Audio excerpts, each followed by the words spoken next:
Here's some other thoughts, some random thoughts on this strategy.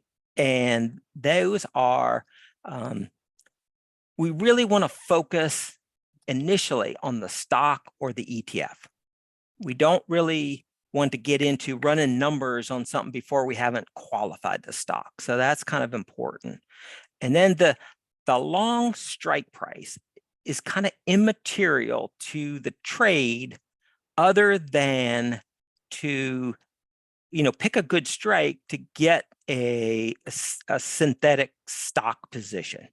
I've had people kind of come to me and say, well, why did you sell the 405? It might get to 405 or that kind of thing. Or if I sell a lower delta, they say, well, do you think it'll get to 420 or whatever?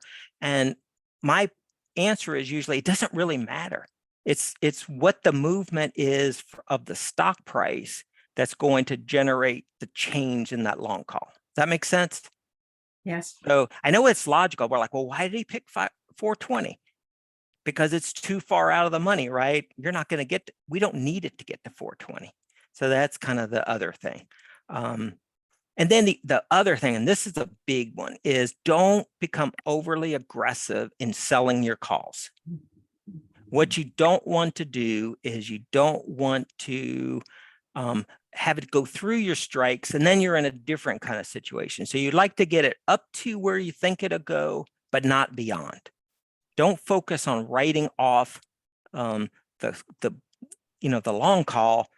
Sell the calls where it makes sense to sell the calls, and look at your resistance levels and make sure that you have good liquidity as well.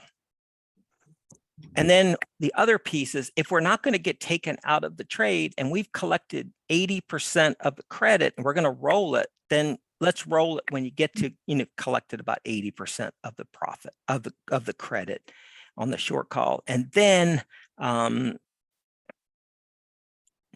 then you can, you're going to reduce keep chomping away at the long call value.